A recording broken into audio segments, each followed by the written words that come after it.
ito isang sikat na male TV host. Male TV Oh host? my God, nasabi ko na male TV host. Ilan na naman siyang sikat? Sakit uno mo?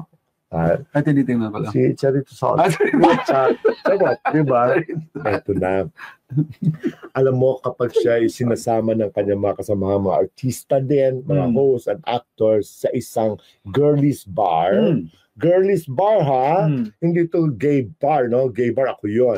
Girlies bar sa Timog ay talagang nilalayuan siya ng mga girls. Itong TV host na ito. Oh, yeah?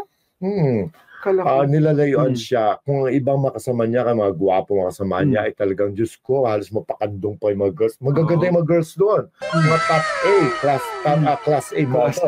Top A, Diyos ko, class A models. Ang gaganda nila. Kaya inaayawan nila ito, si TV host na male TV host, kasi masyadong kuripot at para bang gusto niya talagang sulitin ang isang drink, isang ladies drink na pinainom niya sa babae. Diba? Normally, syempre, working girl.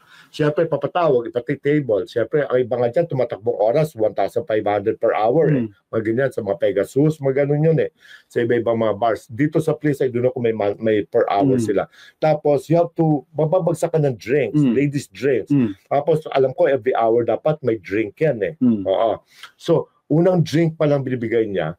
Alam mo, noong una, no, isang babae dati, siyempre, starstruck, di ba? So, tinable niya. So, pinainom siya. Tapos after that, naloka lang yung babae kasi gusto niya siyang lamutakin ng lalaki. Kumbaga, sinusulit niya taga pinainom niyang ladies drink para lahat na lang mga sensitive parts ng babae gusto niyang hawakan.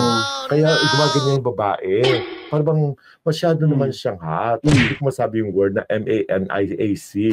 Kasi baka masuspenda naman tayo. Diba? So, yun ang sasabi natin na, huy, kahit na nagtatrabaho mga yan sa bars, you have to respect them. Thank you. Yung mga girls, ginagalang yan. Nagtatrabaho mga yan, for them, that's the only way they can make money para makatulong sa pamilya nila. Kaya i-respeto niyo rin kung sino sila, okay?